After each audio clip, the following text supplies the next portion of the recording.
আসসালামু আলাইকুম। কাছে এবং দূরে যে যেখান থেকেই আমার আজকের ভিডিওটি দেখতেছেন, আশা করছি সবাই খুবই ভালো আছেন। আমরাও আলহামদুলিল্লাহ আপনাদের সবার অনেক অনেক ভালো আছি। তো প্রতিদিনের মতো আজকের ভিডিওটা সকাল থেকেই শুরু করতেছি। তো আজকে সকালবেলা থেকেই বৃষ্টি হচ্ছে, আর এই যে দেখুন বারান্দায় দুইটা কাক বসে আছে আমার জবা ফুল গাছের ডালের উপরে। তো এখন তো প্রায় সময় বৃষ্টি হয়, আর বৃষ্টি হলেই এই কাক দুইটা এসে এখানে বসে থাকে। তো দেখতে বেশ ভালোই লাগে, আর সুন্দরভাবে আমার গাছগুলো বৃষ্টিতে ভিজতে গাছের ময়লাগুলো পরিষ্কার হচ্ছে। তো এই যে চলে আসলাম রান্না বান্নাতে। তো আজকে রান্না করব লাউ।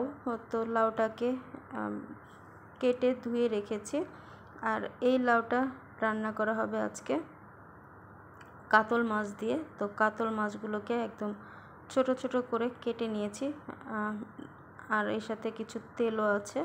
তো তেলের অংশ আর মাছটাকে কেটে ধুয়ে নিয়েছি। তো এখন রান্না করতে চলে আসলাম। তো চুলায় একটা প্যান বসিয়ে তাতে তেল গরম করে এর মধ্যে পেঁয়াজ কুচি দিয়ে দিলাম। তো এটাকে পেঁয়াজ বেরেস্তা করে নিব। তো এই যে পেঁয়াজ বেরেস্তাটা হয়ে গেছে, তুলে একটা সাইড করে রেখে দিলাম। এবার সেই একই প্যানের মধ্যে আরও কিছুটা তেল দিয়েছি। এখন এর মধ্যে পেঁয়াজ বাটা দিয়ে দিলাম। এখানে আমি 2 চামচের মতো পেঁয়াজ বাটা দিয়েছি। পেঁয়াজটাকে হালকা একটু ভেজে নিয়েছি। পেঁয়াজের কাঁচা ভাবটা চলে গেলে এর মধ্যে সামান্য একটু পানি অ্যাড করে দিয়েছি, যাতে মশলা পুড়ে না যায়। তো এখন একে একে বাকি মশলাগুলো অ্যাড করে দিচ্ছি। তো প্রথমে দিয়ে দিয়েছি এখানে আদা রসুন বাটা হাফ চামচের মতো হলুদ গুঁড়া, হাফ চামচের মতো মরিচ গুঁড়া, হাফ চামচের মতো ভাজা জিরা গুঁড়া, আর স্বাদ মতো লবণ। তো আমরা আমাদের মশলা চামচের পরিমাণ মতো মশলাগুলো অ্যাড করে দিয়েছি। তো এবার মশলাটাকে ভালো মতো কিছু সময় কষিয়ে নিয়েছি। মশলাটা থেকে যখন তেল ছাড়তে শুরু করেছে, তখন এর মধ্যে আমি মাছগুলো দিয়ে মাছটাকেও এই মশলাটার সাথে কিছু সময় কষিয়ে নিয়েছি। তো এখন এর মধ্যে লাউগুলো দিয়ে দিলাম, আর লাউগুলোকে আগে আমি পানি ঝরিয়ে নিয়েছিলাম ধুয়ে। তো এখন সেই লাউটা দিয়ে এবার মাছটার সাথে ভালো করে কিছু সময় কষিয়ে নিব। তো এবার এটাকে ঢাকনা দিয়ে ঢেকে রেখে দিলাম কিছু সময়ের জন্য। তো কিছু সময় পর ঢাকনাটা তুলে নিয়েছি। তো এই যে লাউর মধ্যে কিন্তু পানি বের হয়েছে, আর এই পানিটা দিয়েই লাউটাকে ভালো মতো কষিয়ে নিব। তো আমি লাউটাকে ভালো মতো একটু নেড়ে চেড়ে দিচ্ছি, আর মাছটাকে ভেঙে দিলাম। তো এবার এটাকে ঢাকনা দিয়ে ঢেকে রেখে দিব কিছু সময়ের জন্য। আর আজকে এই লাউ ছাড়াও গরুর মাংস রান্না করা হচ্ছে, আর এই গরুর মাংসটা আজকে কাটা মশলায় রান্না করা হবে।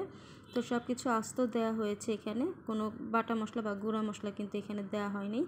তো মাংসটাও রান্না করা হচ্ছে, আর এই যেদিকে আমি ঢাকনাটা তুলে নিয়েছি, লাউটাও কিন্তু রান্না করা হচ্ছে। তো লাউয়ের পানিটা কিন্তু শুকিয়ে এসেছে, আর এই যে লাউটাও কিন্তু আমার প্রায় সেদ্ধ হয়ে এসেছে।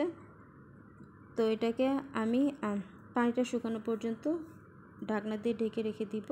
তো এই যে কিছু সময় পর ঢাকনাটা তুলে নিয়েছি। তো আমি যেহেতু লাউটাকে একটু ঝোল ঝোল করবো, এই জন্য আমি এখানে সামান্য কিছু পানি অ্যাড করলাম।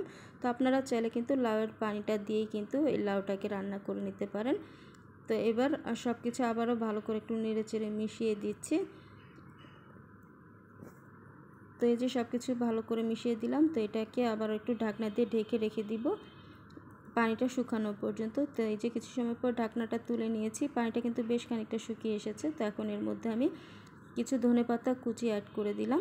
তো লাউয়ের মধ্যে আমরা কোনো কাঁচামরিচ দেই না। তো আপনারা যদি কেউ ঝাল খেতে চান, তো সেক্ষেত্রে আপনারা আপনাদের পরিমাণ মতো কাঁচামরিচ অ্যাড করে দিতে পারেন। তো এবার ধনেপাতাটা দিয়ে ভালো করে নেড়ে চেড়ে আবারও ঢাকনা দিয়ে ঢেকে রেখে দিব। তো এই যে কিছু সময় পর ঢাকনাটা তুলে নিয়েছি। তো আমার লাউ রান্নাটা কিন্তু প্রায় হয়ে এসেছে। একদম শেষের দিকে আমি এর মধ্যে যে পেঁয়াজ বেরেস্তাটা করে রেখেছিলাম, তো সেই বেরেস্তাটা দিয়ে দিলাম। দিয়ে এবার একটু নেড়ে চেড়ে মিশিয়ে নিচ্ছি।